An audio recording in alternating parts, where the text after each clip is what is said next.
Good to go. Bet. What's going on, y'all? Off the block, back again with our, what, I think it's 7? I don't even know what episode it is. Yeah, I don't either. But we got a special guest, and his name's Congrez. And if you don't know who Congrez is, if you've ever seen the Blueface video, it was done a couple years back, but shot by me, and we were kind of worked on it together, and it came out really dope. And yeah, that's kind of our history, but why don't you go ahead and introduce yourself, bro? So I'm Congrez from Cleveland, Ohio, singer, rapper, songwriter, producer, whatever. I do a whole bunch of different stuff, man. Run a record label, Avalanche Records. We got some dope artists. Just a little bit of everything, man. Anything I can get my hands on is pretty much what I'm doing, so. Oh, yeah. And you just had, just to go over like a couple other projects, because I know you dropped some recently, Ultra and Ultra Deluxe, right? Yeah, I dropped Ultra Deluxe. I'm still working on that. I like to take my time with stuff, man. Like I was supposed to drop the Deluxe in like December, but like I don't know, man. I just take my time. I don't rush what I do. I don't feel the need to rush what I do. I just always know when it's the right time to put this shit out. You know, and I want it to be good, most importantly. Like, I don't just be doing shit and just be putting it out there. Mm-hmm. When you listen to the music, you can definitely hear, like, okay, like his talent next level. What he doing sounds polished, it's clean, you know, as opposed to people just putting shit out just to put it out. So, you know, I take my time on it, but I'm pretty much done. I'm on the last mix. I got one more mix to go, and I just added a song too. I gotta hurry up and finish because I won't stop adding shit. So. But yeah, that's coming soon. Ultra out now on all platforms. Make sure y'all stream that. Yeah, that shit's fire. I was listening to that on the way here. Oh yeah, yeah. Man, oh man, Ultra's a weird project because I didn't know how. I didn't know how it was going to come together, and I didn't know it was going to come together like that, but I knew what I was going for. And basically, you know, when you hear Ultra is like, you know, beyond, you know what I'm saying? You think outer space, just beyond, you know, due limits. And that's kind of like how I got the name for the project, because it was like, yo, I want to push myself further than I've ever been. I want to push myself further than my peers could even imagine me going, like, just so far beyond comprehension, like, yo, he's snapping, or yo, he going crazy. So that's kind of like how I came up with the name of it. Yeah, that's dope. And talk about a little bit about the project before Ultra that you did with the team. Oh, the team project, man. The team project was fire, man. That was kind of like it was kind of like what was it? Cold Summer. Mm-hmm. That was the name, Cold Summer. Yeah, it was kind of like one of those projects to where I had just got the team together, and everybody was new working with, you know, other artists. Like, these were guys that nobody wanted. Nobody saw talent in them. And I'm just kind of like the person that's like my gift. Like, I could see beyond what I'm looking at. I got good vision. So, you know, and a lot of them was friends too, people that I came up with. And shit, we came together. We had a few meetings. Next, you know, I took it to the studio. I started showing them everything that I knew. This is how I structure songs. This is how you do this. They had the talent, but I don't think they knew they were as good as they were. So, you know, that's pretty much how the team project came up. I was like, let's put something out dope. Team project, showcase the talent we have on the label, and then shoot a video. And that's when we made Blueface. Yeah. Yeah, that shit was fire. Hey, sometimes you just got to put the fire under people. Yeah. And they take off. They don't know it. Yeah. They definitely didn't know for sure, because it was just like one of those things to where you're only exposed to so much. Mm-hmm. I'll just see more and did a whole lot more. Like, it just happened that way. You know what I'm saying? Like, so it's like if I know these guys and we all cool, like, why not share with the stuff that I know? And that's kind of like how it came about. So.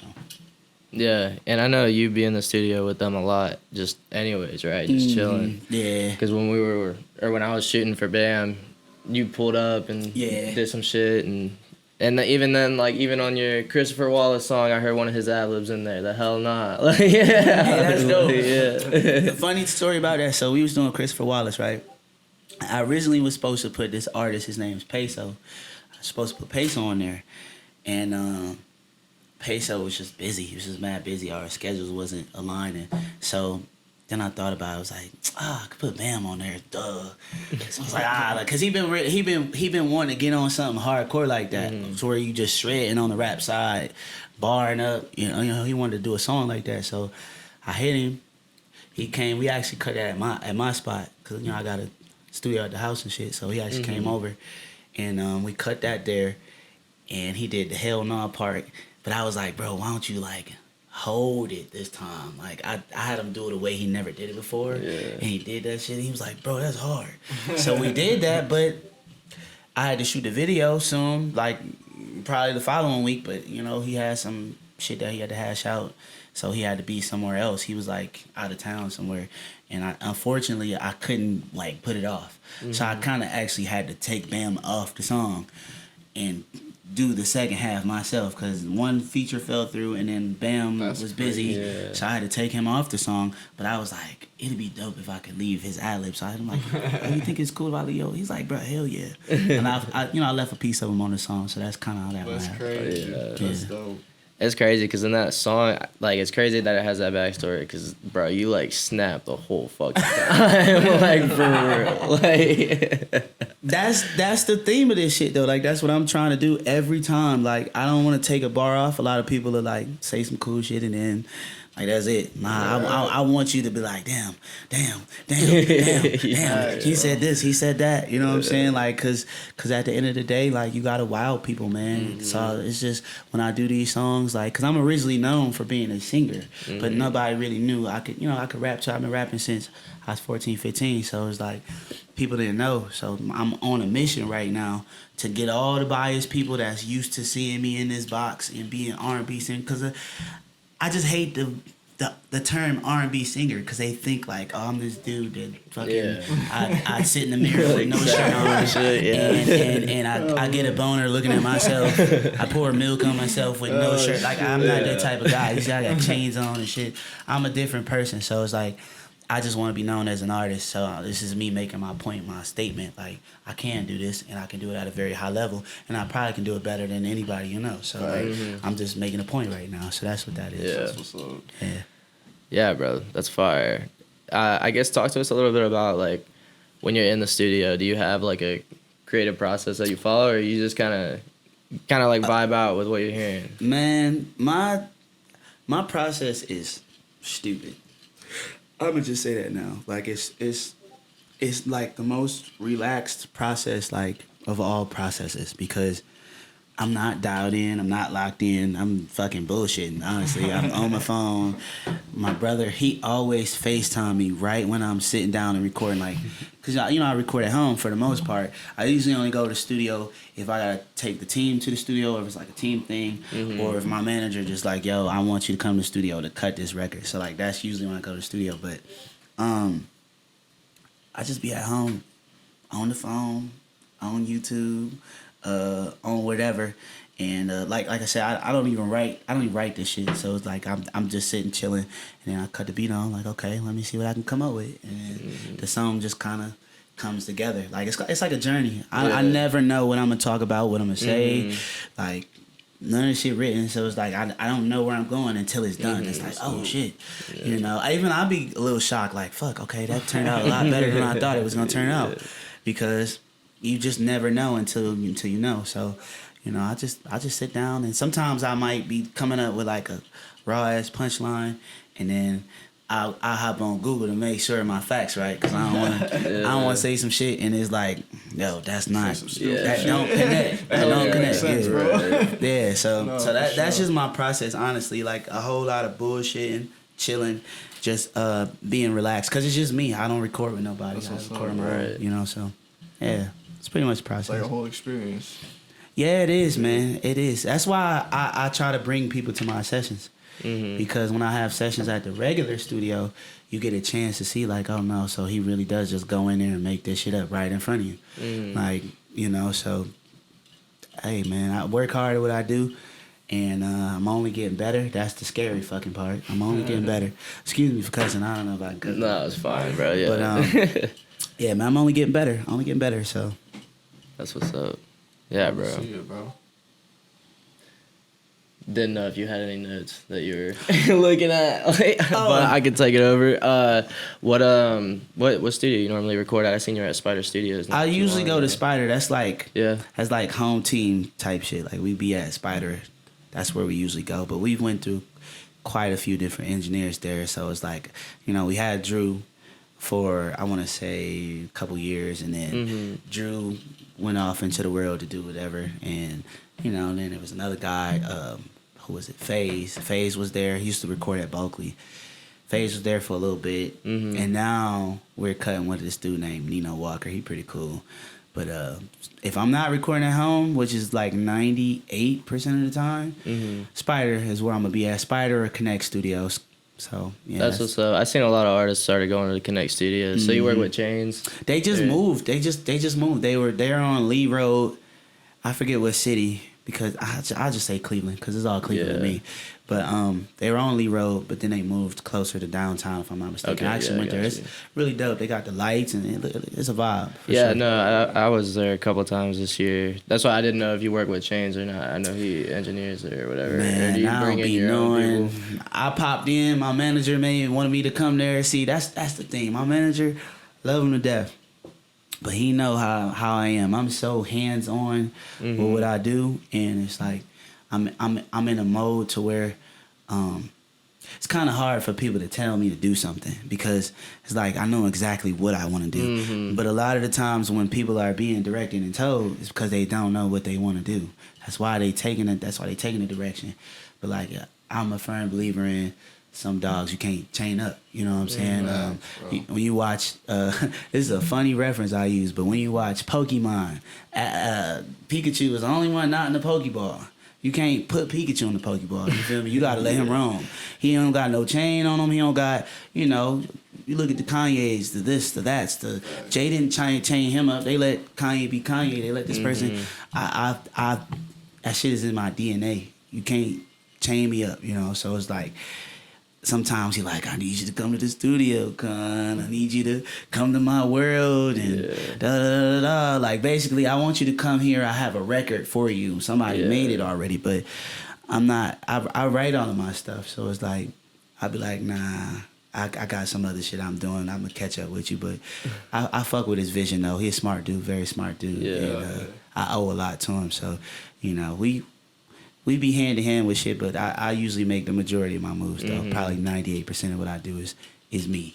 Right. You know, so it's hard for you to just jump on a track with someone you don't really know? Nah, it's not hard. It just depends on who it is, one. Two, obviously, I gotta like it. For sure. You know, but it's just more so, I don't like feeling like I'm being forced to do something. Right. You know what I'm saying? Like, I'm a huge fan, and like just kind of letting shit happen organically. You know, as opposed to somebody just saying, like, we want you to do this, or they come up with this weird, slick way of trying to hide their agenda. So it's like, you know, come on down here, da-da-da-da. Then you get there, this is what we doing. He's like, you know, so I'm that's why I record on my own. I can record in front of a bunch of people. It doesn't bother me, but I prefer to just be by myself because, you know, like it's my comfort zone. Well, I feel like it's a little weird too, because like once you actually get into the music industry and you start meeting people, and then you start to realize that they have their own, like you said, like their own agenda, and they might tell you one thing or a couple things, and then at the end of the day, it's like it's almost like they're just saying that just to kind of get what they need. They're telling you know A what I and mean? B, so you do A and B, so then they can get you to C. They don't tell you what C is. Yeah, exactly. And I'm one of those type of people. It ain't even just music. Like, it's with anything. Music, relationships, my mama, anybody. Like, if I feel like I'm being forced to do something, I don't want to do it, because I'm such a naturally willing person. You don't even have to force me to do it. You just gotta give it time. You know what I'm saying? A lot of people be thinking my time run on their time, and it don't.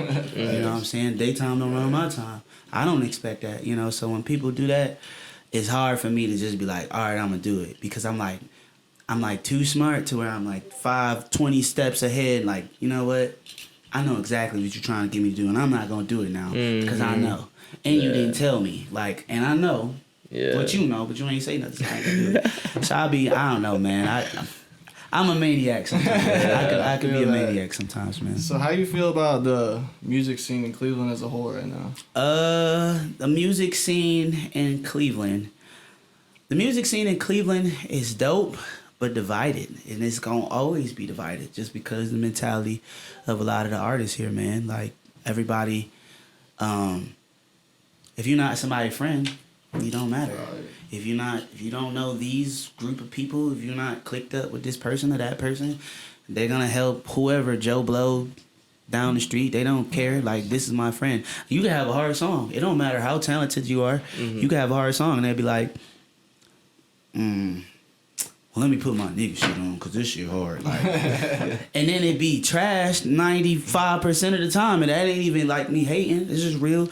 I give people their flowers, and it'd be like, come on, bro. I know you just heard what I just did. Like, you know, but people are in denial here. You know, if you're not their friend, if you're not at their table that they set up with their chairs and they control who sits down at their table, if you're not a part of that, they're not gonna accept you unless you get famous and you get some buzz and some clout. Then they're gonna be like, oh, bro, I gotta get you in the studio. That's every city in Ohio. I feel like it's crazy, bro. It's terrible, It's bro. crazy. It's terrible. It's absolutely terrible. But you know, that's just how it is. And you got to think of it like this too. This city don't support no singers.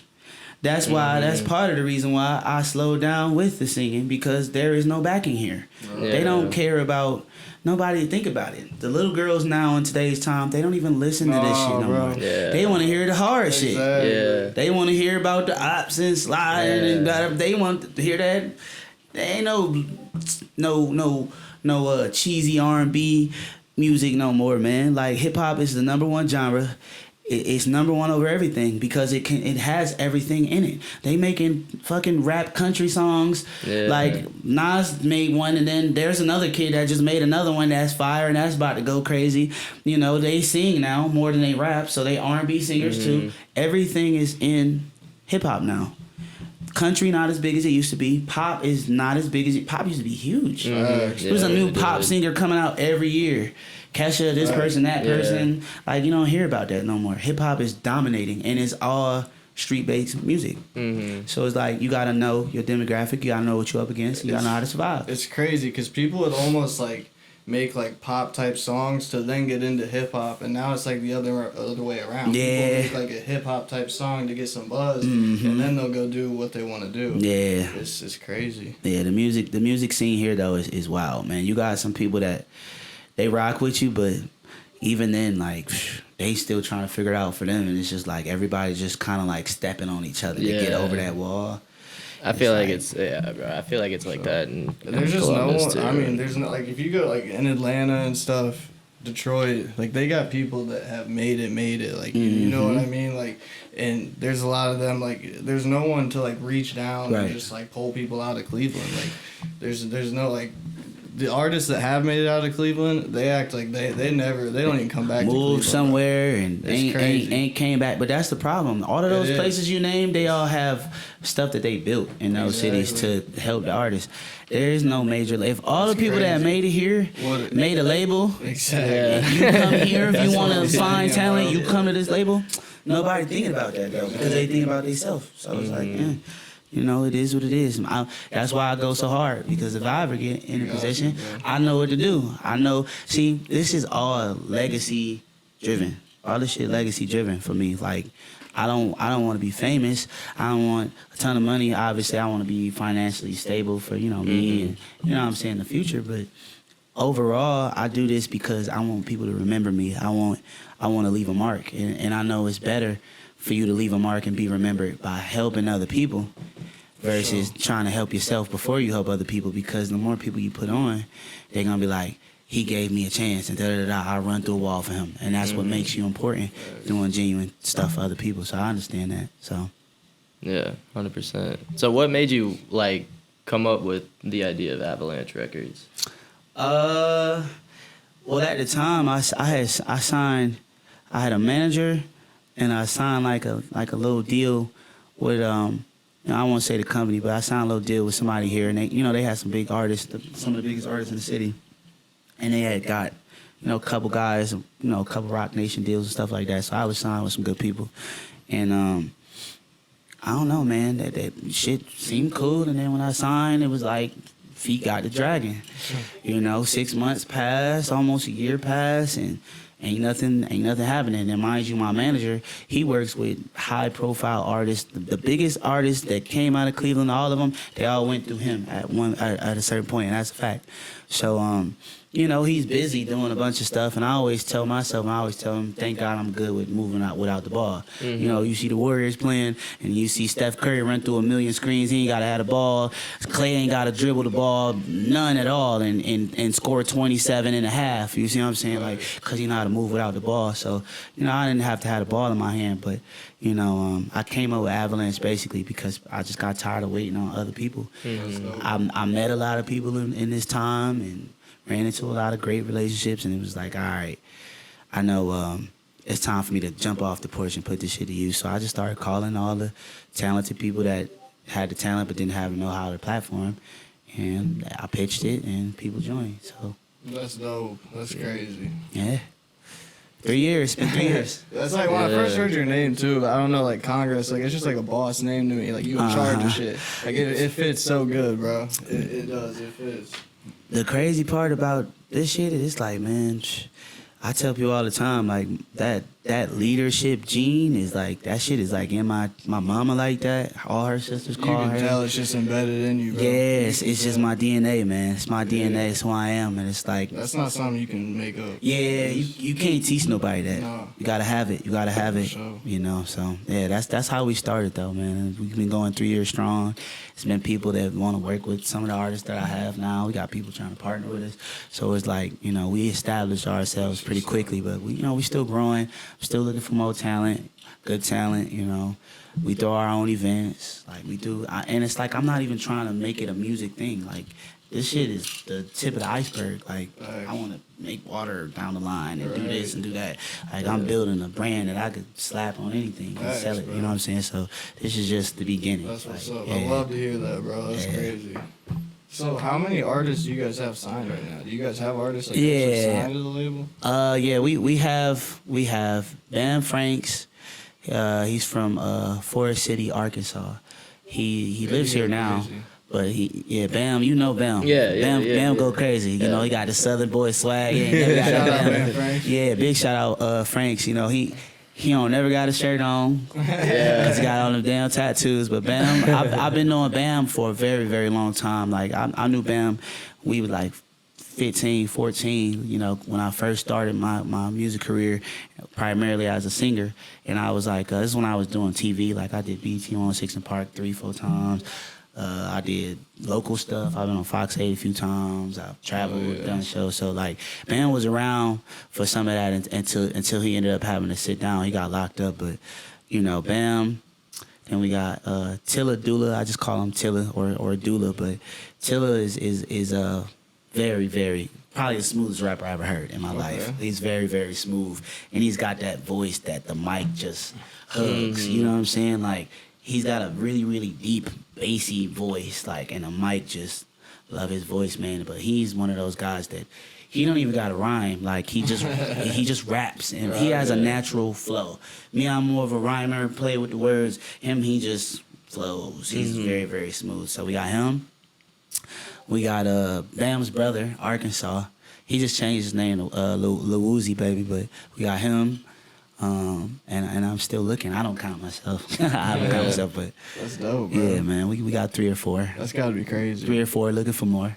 Yeah, that's dope. That's what's up, bro. And like you was saying, like, I mean, you're already doing it for the city, like more than other people have. Yeah. It's crazy. People just be wanting to put themselves in position. That's all it is, man. They want to be the first guy to make it, but when they make it, they don't give back. They don't do nothing. Crazy. But you talked about Cleveland and all your records, and that's cool. You was repping that way, but come home and do something at home. It like, blows my mind. Here. There's no like major label in Cleveland with the people that have. Just wait, it's coming. It's building it right now. You on it, bro. We exactly. got it. You got it. Oh, I forgot one more. I don't know how I forgot his little crazy ass, but we got another artist. I think it's more of an affiliation thing, but he counts for sure. Vito YNS. He's like, what is he, 20, 21? light-skinned kid. I call him Chris Brown. Look like Chris Brown.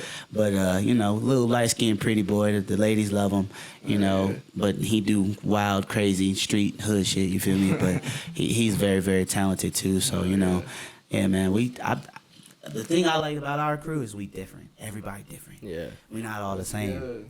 We don't talk the same. We don't dress the same. We don't, you know, everybody's different. So you get, it's like flavor, you know what I'm saying? We all a bunch of different seasonings in the pot that just blend and just make it ain't, you know, because salt tastes bad by itself. Yeah. Pepper tastes bad by itself. All this shit tastes bad by itself, but when you put it together, yeah. you know what I'm saying? You Chef Ramsay. Yeah, 100%.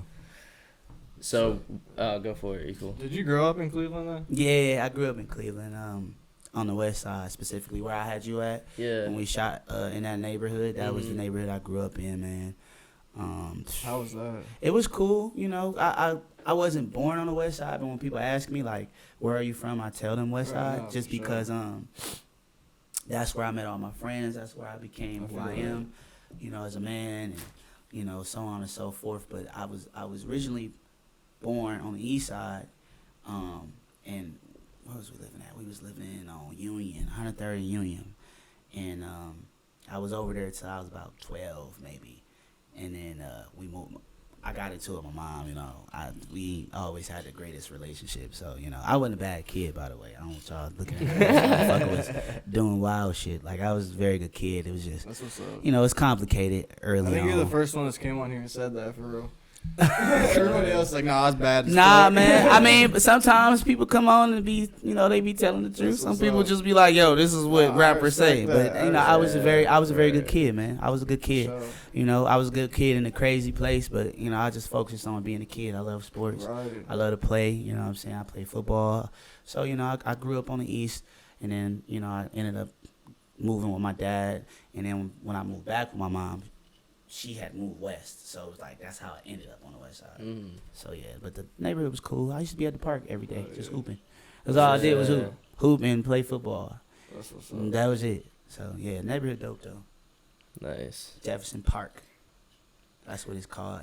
The neighborhood is actually named that. I didn't know that. Bro, them used to be the days, bro. We had the basketball court all day long, bro.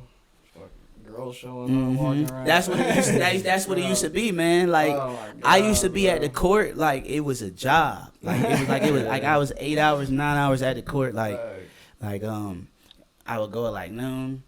Nobody really up there, just a couple people, you know, we kids, so we out of school for the summer, but like all the OGs, the older cats, they would come back around 5 when they got off work and shit. And then that's when all the little girls come up there trying to look at the older dudes play basketball, and it was a vibe, man. Kids ain't playing like that no more, man. You don't see that shit no more. Yeah, they're not playing like that no more. Yeah, it was a vibe though, for sure. Hell yeah. It was definitely a vibe. So what's like the future for what you got in store for Avalanche coming up? The future is ridiculous, man. Like it's like, man, it's so much stuff. When we get off the camera, I'm gonna tell you some shit that's gonna fuck you up. Hell yeah. But nah, man, the future bright. Like I said, I dropped Ultra last year. Ultra's doing amazing. It's doing amazing, and it took a lot of people off guard because, like I said, a lot of people knew me as a singer. So it was like, holy shit, like he's really going. And it's like me, I gotta punchline you to death. Like my favorite rapper of all time is Lil Wayne. So it's like when Wayne used to get on stuff, punchline, Sure. word line, everything crazy, wordplay crazy. So that's kind of like the tree that I fall under. Like that's my idol. So the future great though. Like I said, Ultra doing good. We got the Deluxe coming. I dropped Christopher Wallace. I got some more videos coming. I got more content coming. Other interviews, some small film stuff that we gonna do. Shit, I'm even about to make a production company because we got some cool sketch ideas. Like, you know, we funny guys, man.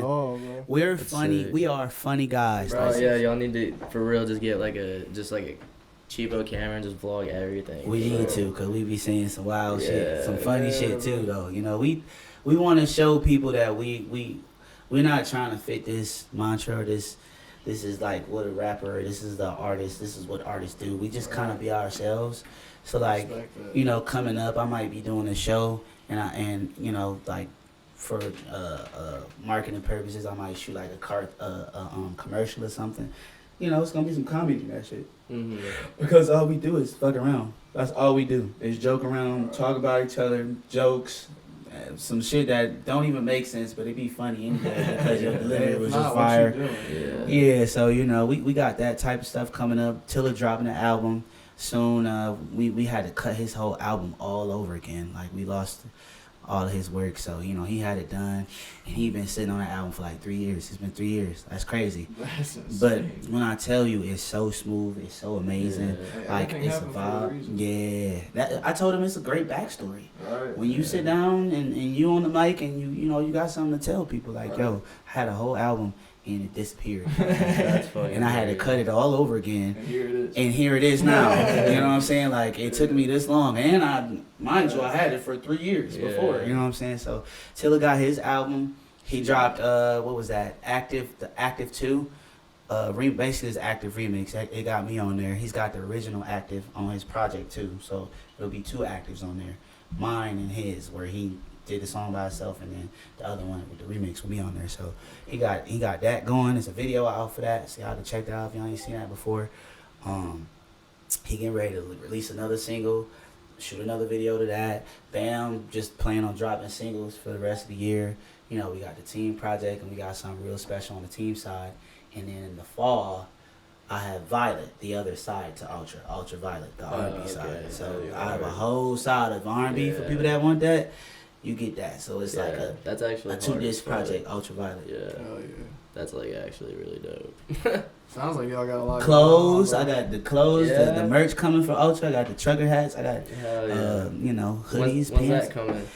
Right now I'm waiting for the last mock-up, man. I need the last mock-up for the pants. We just getting the design together. I got the shit for the hoodies and stuff. Like I said, I'll show you in a second. But you know, we got the shirts and stuff too. So I'm just waiting for the pants to get finished design.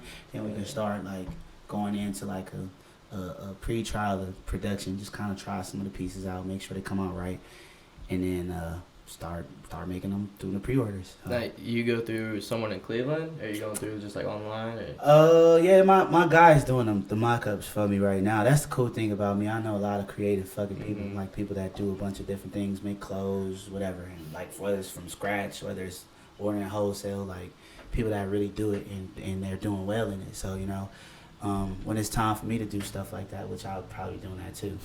I can't stop doing shit. But when I do get into that, you know, I reach out to them because they friends, and I don't necessarily try to get their process. I just kind of more so just point me in the right direction. I'll figure it out because I know exactly what I want to do, how I want to do it. So, you know, there's no way I'm going to steal your process of how you figure this shit out. Like, that's yours. Just kind of point me in the right direction. And, you know, my guy, Monroe, shout out to Monroe, helped me out with the mock-ups, and we got one more to go, and then hopefully we can start the modeling, you know, and the promo for this shit so we can get it out. Yeah. What are you planning on dropping? Just like t-shirts?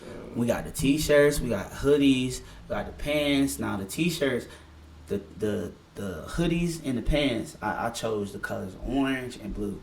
Now orange, like I was doing this thing leading up to me dropping Ultra, it wasn't even nothing special, but it was just a weird way of me promoting it. Like, you know how you go on Instagram and you just like take a picture of nothing and the screen is just completely dark. Yeah. And then you know, you could type words in and stuff like that. So every time I would type whatever I was typing in, the lettering was orange. Like I just started off like that. Don't ask me why or how, but I just would always type in orange. Like, and people was noticing that. Like, and then I thought about it. I was like, you know, I want to keep the orange shit going. I want to make the cover orange. So if you look at the Ultra, the original is orange.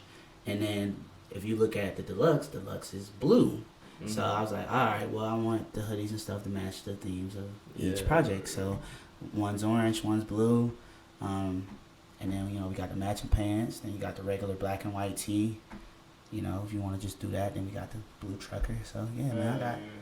She hard, too, bro. I'm going to show you. She hard. Orange and blue go good together. Yeah, you could wear orange, like, because I got the hoodie, it's orange. Then you could put the blue trucker on. Well, they're literally complimentary colors.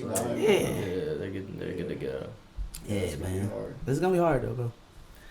Yeah, that's smooth. So how'd you get into making music, bro? When did that happen? I've been singing since I was 8. nobody knew until I was 16.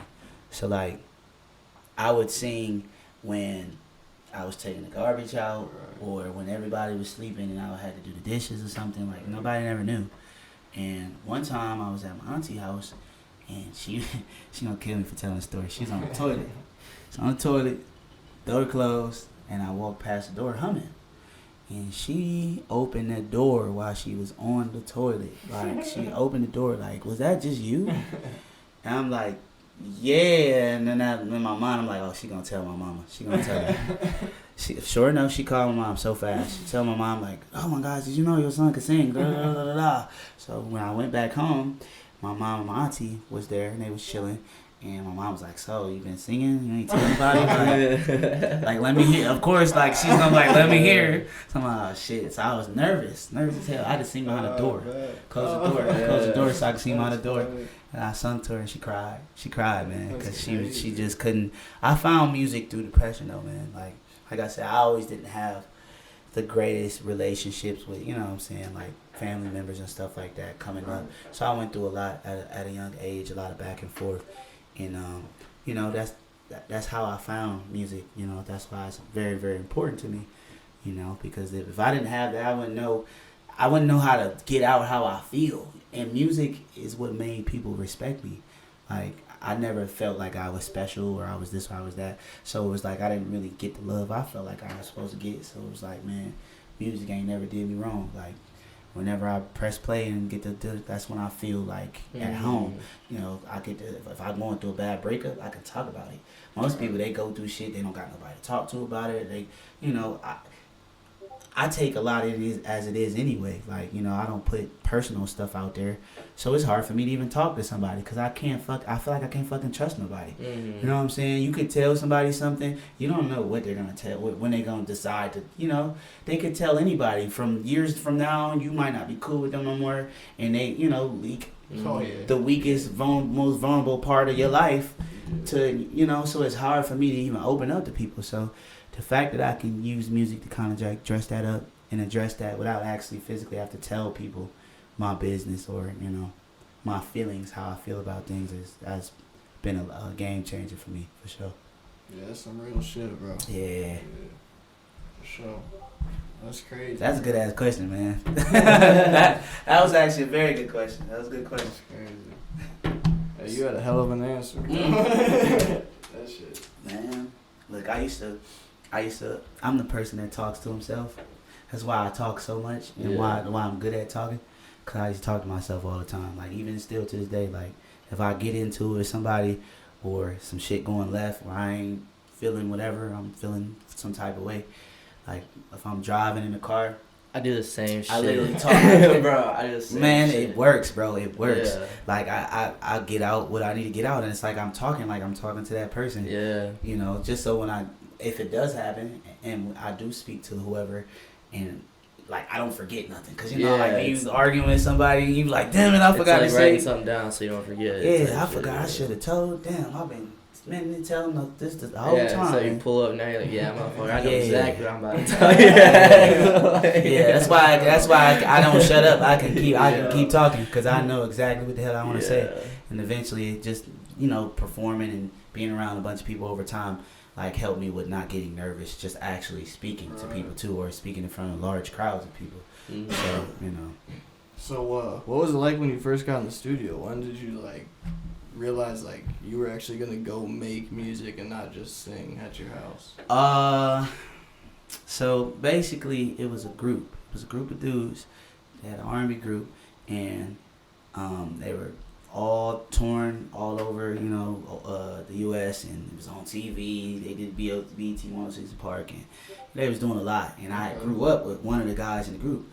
So when I moved west, it was somebody's birthday. We was having somebody's birthday at my house, and my mom told him to come through. Like, yo, my son sings. Like, you gotta hear him. He came through, checked me out. Was like, oh yeah, I gotta take him to my people. So he ended up taking me to his people. You know, they wanted me to come around and start working with them, but they just kind of pushed me off to the side because they was working with that group that he was in. They was doing a lot of shit.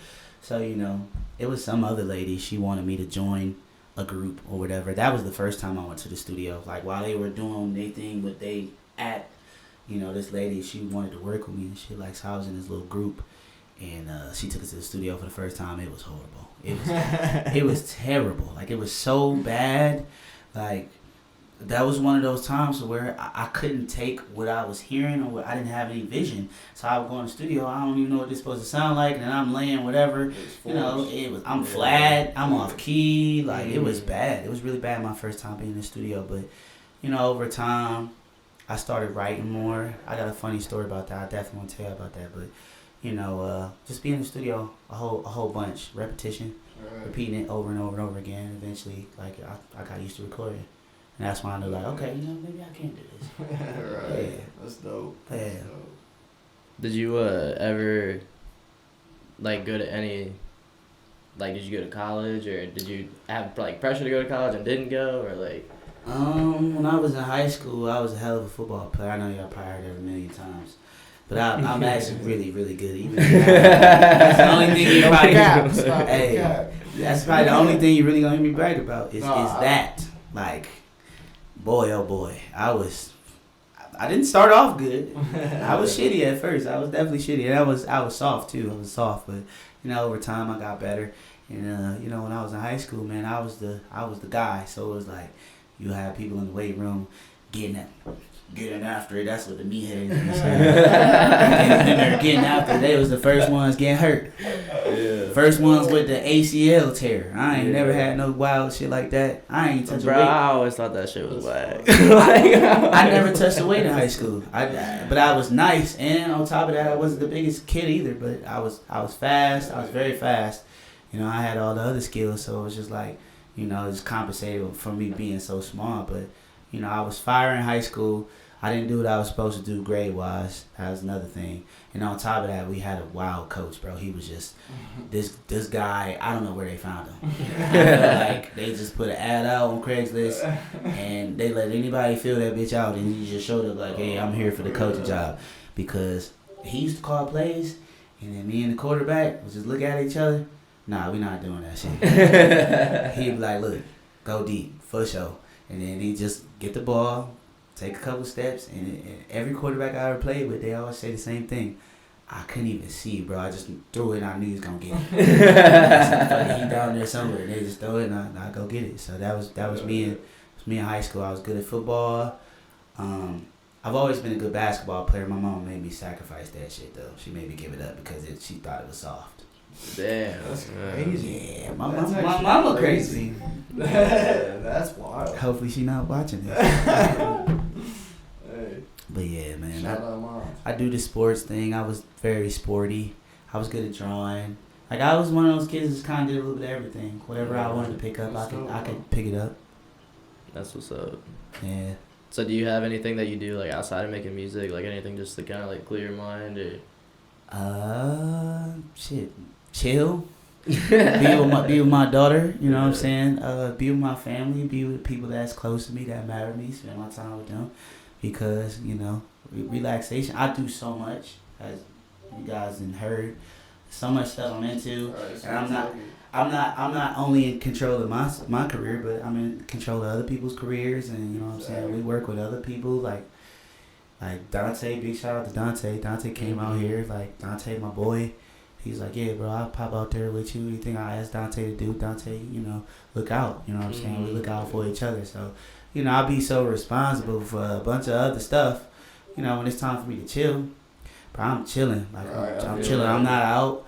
I don't go out much. I don't do too much because we live in a wild place. And on top of that, man, it's just more important stuff to do. I got unfinished business, so I don't do too much kicking. I just like what? I don't know. I don't understand what people are celebrating for every weekend when they ain't getting nothing done all week. Man, I told one cat he wanted to go to the studio. He wanted to go to the club and be in the club all the time and pop the bottles and wanted to look a certain way, and it was just like, what are we doing, bro? Like, you want to spend thousands of dollars going to the club, and you still about to go punch the clock tomorrow.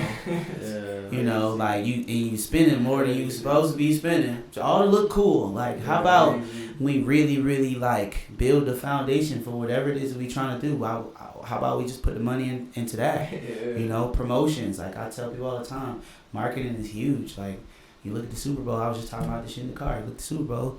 $7 million is the lowest amount of money you can pay for a slot. 30 seconds or wherever they got it set. Yeah. They sold out. You know, so companies are paying $7 million or more for marketing. Like, so they know something we don't. So, like, how am I too cool to put money into marketing? Like, if they're paying $7 million, I didn't even sniff $7 million. Yeah. And I probably, you know what I'm saying? Like, if shit keep going this way, I probably won't. You feel me? But, nah, like, I don't know, man. This shit, people should be ass backwards, bro. And that's what's crazy. Like, I heard, well, you know, Audio, right?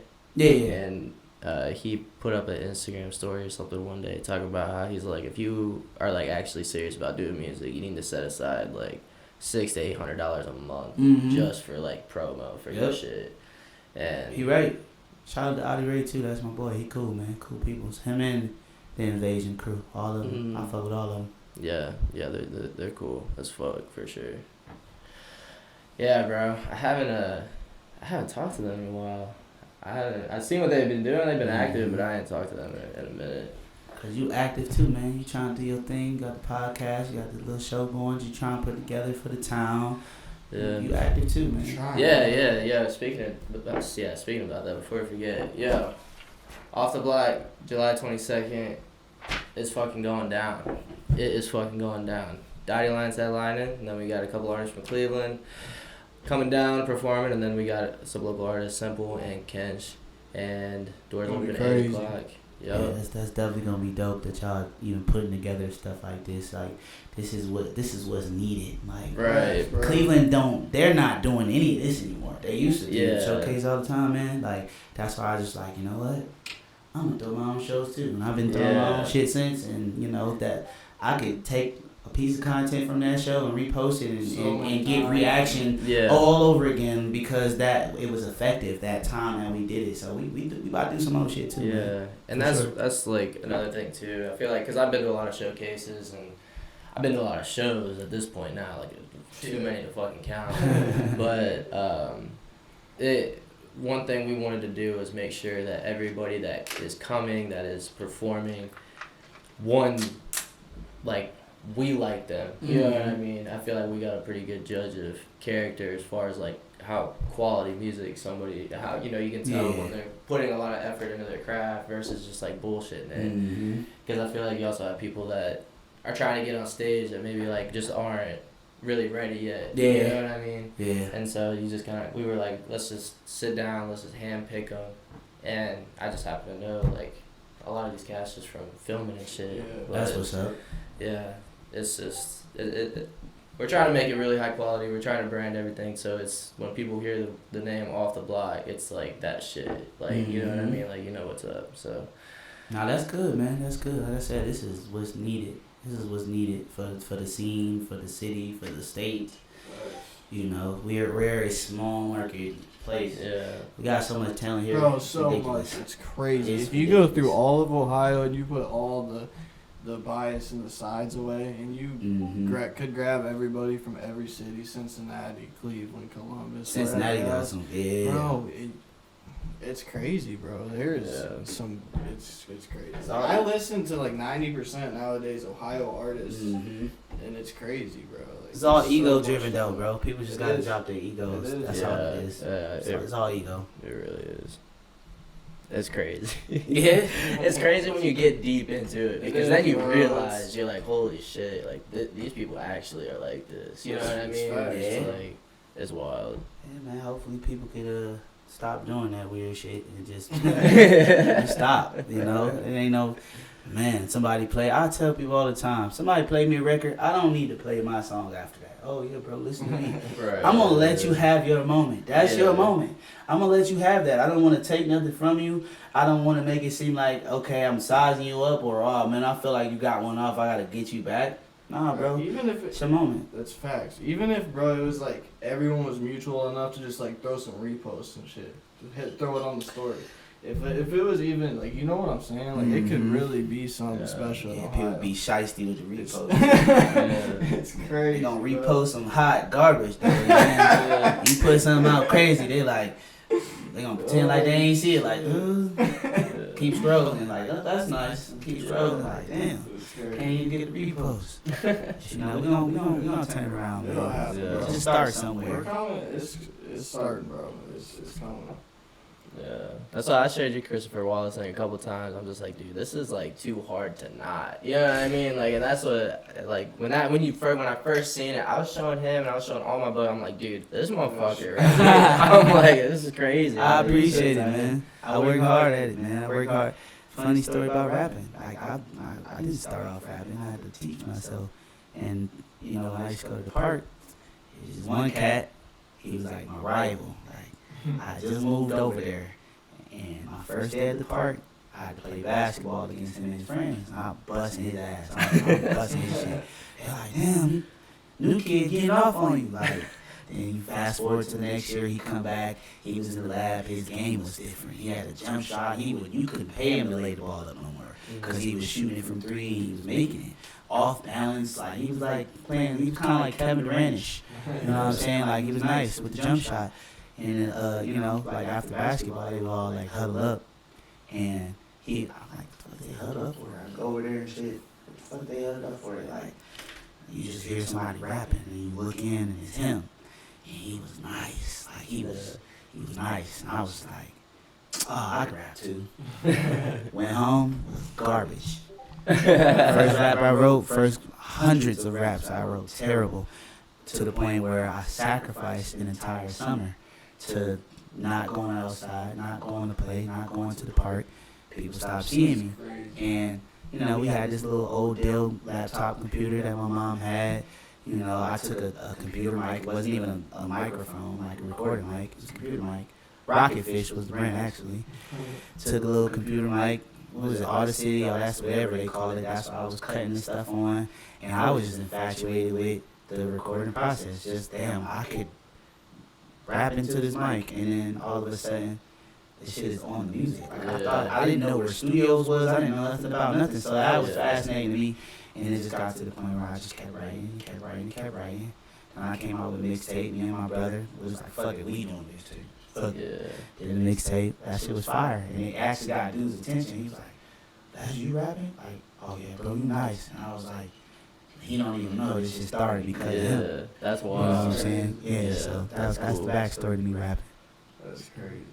That's dope. Well, sometimes it's like, I feel like competitiveness is just like, especially when you're younger, you're just like, nah, I know I can do that. You know what I mean? Yeah. I was the same. Only the great ones got that in them, though. Yeah. Most of them just like, no, I'm not gonna try that. Yeah. I would rather not, you know. But me, I was just like, I could do that, and I couldn't, but I didn't stop until I could. Yeah. And that's what made me what you hear now. Like years and years ago, I prayed about being this now. I didn't know how I was gonna do it. I didn't even know if it was possible. I just kept working at it. So it's like, that's why this is like a surreal time for me, because like, this is exactly who I want to be. Like, now I'm thinking to myself, okay, this is where the trouble starts. This is where I start going wild and people start noticing. Yeah. Because now I know like what I'm fully capable of doing. So. And you got the right mindset, man. You don't just expect things. You don't feel like, oh, like I should have this. It's like, it sounds like you've always built everything, worked for everything, and like you don't just sit around and just wait for things to happen. That's what most people's problem is they wait for things to happen. Yeah. Well, I mean, not even that. Like, some people, because like I feel like opportunities come to everybody if you work hard enough to get them. Right. But a lot of people, or I didn't even know if it'd be a lot of people, but just like people in general, if they're not ready to take it, then they won't take it, and they'll never know. You know what I mean? Right. So it's like if you just don't stay active, then when an opportunity does come and you're slacking, then it's like, You gotta be on it. yeah. So I just look at it like, what is that? Being that way is not gonna get you into nothing anyway. It's not gonna change nothing. Nobody gonna come do nothing for you. No, one way or another. Nobody's coming to save you. Either you him or you not. Either you got it. Either you built that way or you're not. So it's just like, instead of complaining about not getting enough spins and I'm better than this person and da da da da, I just keep making hot raw shit. Like, and I'm not gonna stop until you hear me. So that's just how I've been. Like I said, my manager worked with a lot of profile artists, like, you know, they deals, Cash Money, Rock Nation, like sign. You know what I'm saying? I'm not looking like, oh man, why don't I have a deal? You know, I get respect, and they respect me as art. You know, they like my little bros, man. I get a lot of respect because they know, like, he get busy. It's just probably wasn't my time yet, but I never stopped. I never complained. Like, all of my best work came with nobody around. My manager wasn't around to tell me do this, do that. You know, I had to learn how to work Pro Tools over time, and then when it was time for me to get my own shit, I bought my own setup, and I sat in the basement, and I just kept fucking with it until I got it to how I wanted it to sound. Now I have my own sound, you know, and I could edit and do all that shit on my own now. So I really just, Ultra, I cut all that shit at home. The whole album. Crazy. Whole entire album cut at home. I sent it off for the finals, but all of that is cut and arranged by me. I cut the roughs, and the rough sound real good too. Like, but you know, I cut and arranged everything. That's all me. So it's like I don't wait for nobody to do nothing for me. I'm gonna take care of myself. No, didn't you perform during the All-Star weekend? Yeah, I did. Went to a little show they was putting on, man, and it was cool to get out and network. I'll say that. I'll explain more of what happened, you know, but this is the stuff that happens on the scene, and this is why I choose to not do other people's shows, because, you know, you can't control that. You can't control the environment. You can't control how things run. And you can't control what people do. You know what I'm saying? So it's like me, in order for me to know something's going right, I need to be in control. So, you know. Yeah. But it was cool, man. I saw a lot of old faces that I ain't seen in a long time. I networked. It was good to just show your face and get out there, because people don't see me often. People know me, but they never really see me, which is something I got to change a little bit. But, you know, I pop out when I need to. Yeah, bro. I bet. So what was it like? Like, where was it at? It was at Shooters. It was at Shooters in the Flats. Okay. Right next to the Improv. It was in there. Okay. Cool scenery, everything was put together cool. Like, it looked great. It was just too many artists. Way too many artists on the ticket. You know That's what I feel like a lot of shows, like, what we went to one show, just like a local show in Ashland not too long ago, and dude, I'm talking like we got there at like what time we fucking get there, like 9:30 or 10, some shit like that, and we're thinking that like the headliner's gonna go on in like an hour. And this motherfucker didn't go on until like 1:30. And I'm just like, bro, they just had person after person after person. And I'm just like, bro, I can't, like, I don't even know if I want to stay here. Bro, we were there for so long. Like, yeah. See, would that be, it just be a money play. They get some artists on there, and they know that one artist gonna bring at least 3 to 5 people. And you calculate that if you put 50 motherfuckers on the ticket, right? They gonna make some bank. They gonna destroy people's ears though. It's gonna be a million people hitting the stage. People gonna be tired.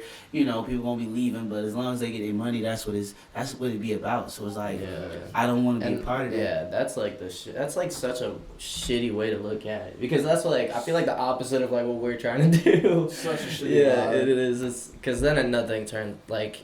Not that the show was bad, but it's just like it could have been, it could be better. You ruin your brand that way. Yeah. You ruin your brand that way because people want to be entertained. It's not authentic. You gotta be authentic with it. Like, you gotta be real. You got 80 people there, and the crowd is like, "Oh my gosh, we've had enough. Another one. Oh my gosh!" Like, they be going through it. So it'd be like, man, you. Get some quality acts, man. Like you said, like, check them out. Make sure they're quality acts. You know, choose a nice venue. Come up, like, do something outside of, like, that's why I do all of the shit that I do, because it's outside the box. Nobody's doing this stuff. I don't want to do what everybody else is doing because it looks the same, doesn't stand out. You know, it might take a longer time for you to get on, but it's like, man, it's more original. It's authentic. Like, it's coming from place of authenticity versus, oh, I see this guy's doing a showcase with 50 people. Right. Let me do that too and scrape up. Nah, man, I'm gonna throw a dope ass show. It's gonna be entertaining and I'm gonna make my money. Why not both? Why can't you do both? Yeah. Like, but man, it's just me, man. Yeah. Yeah. Nah. You gotta be real with it. Yeah. If you're money hungry, bro, it only lasts so long. Like if you're in it just for the money and that's all you care about, it'll only last so long. No matter what it is that's just life. Yeah, facts. Big facts. You know, people love that shit. They'll do anything for it. It's crazy. Somebody said, I think it was Dame Dash. He was saying like, the fact that people just willing to do anything for money, dude, they make new currencies all the fucking time now. Like, it's nothing. They printing this stuff. They making this a new currency, new hot currency every. You're gonna do something for something that switches up so much. Like, you're gonna do something for family, do something for love. Like, do something for something that means something a whole lot more than currency. Like, you know, so it's like, man, I can't let that shit control me. It's great. I mean, you got some money on you. I've been up a few times. It's great. But, you know, at the end of the day, man, that's not who I am. That's not what I'm about. It doesn't make me. It doesn't make decisions for me. I'm more of a morale of like, what are my morals and goals? Like, you know, what do I look at, you know what I'm saying, a certain way, like in a humane way. And I don't know no wild shit like, oh, I'm trying to trick people out of some shit, or, you know what I'm saying, like everything's pure and genuine. You can tell you're real, bro. Yeah. I respect everything. Appreciate you, bro. Appreciate you. You've been on here, like you can tell. Yeah. I don't know, man. People tell you one thing and then they show you another thing. You know? you guys, Dante, you guys, I'm solid. Been solid. Like, for instance, fucking, you know, Dante got this. Can I tell the story, Dante? Laptop shit? Oh, no, man. So, Tilla is a crazy dude, man. You know, this guy just be buying shit just to buy it sometimes. And he probably gonna whoop my ass for telling this story, but he just be buying shit. Like, bro, why you get that? You really need that. Go through that phase though. Yeah, just bought $800 worth of shoes. We all got that one friend, bro. No, for sure, cause I do that shit too. Do all that shit, and I'm like, damn, I'm down bad now. What the fuck was I thinking? But nah, like, you know, it was, you know, everybody had their ups and downs, and it was just one of them times where it was like, yeah, I'm about to sell that. I should have bought that. Right. So, you know, like us all being on the same team and shit, you know what I'm saying? Dante be moving around and he be getting booked for shoots and shit like that. And I'm just like, bro, Dante need to have this on him. It was a laptop. It was nice ass, brand new MacBook, you know what I'm saying? $2,000. You feel me? Like, so I had ran into some money and I ended up buying his laptop off him for a band. So I just gave him $1,000. And I think something happened with his car, some wild shit. So I ended up just giving him the band for the laptop.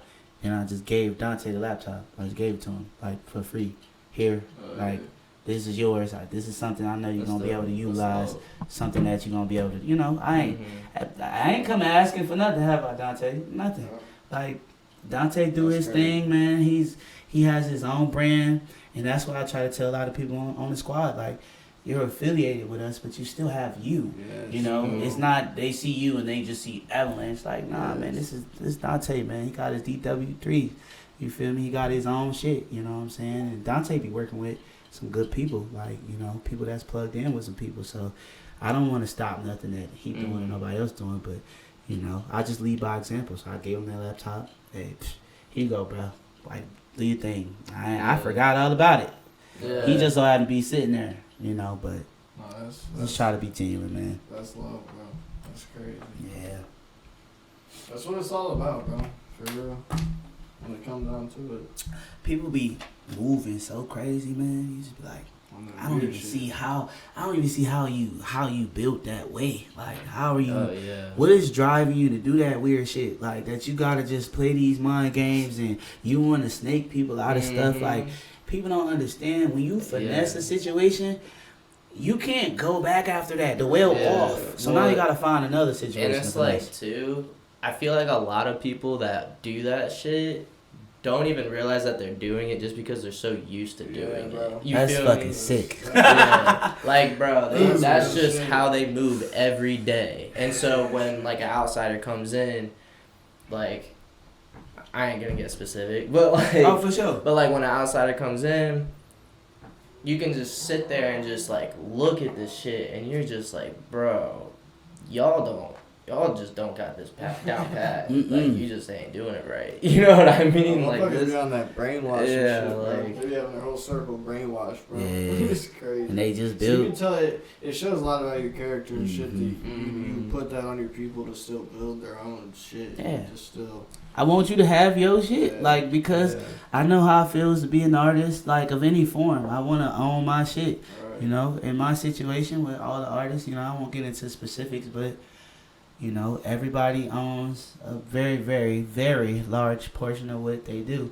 And whatever, you know, they kicking this way, it's just to, you know, build a pool Right, of revenue so y'all don't have to pay for stuff out of pocket. You can just dip into this. The team, you know what I'm saying, the label shit. So, you know, like, I don't want to own none of these stuff, man. What does that do for me? Like, I have my own stuff. I know I'm going to get mine with that and some other shit. You heard all the stuff I want to do. So it's like, I don't have to trick you out of, oh, here is this contract. Like, nah, I don't have to do that. You, this is for you. This is for your family, for your daughters. Like, I have fathers on my team.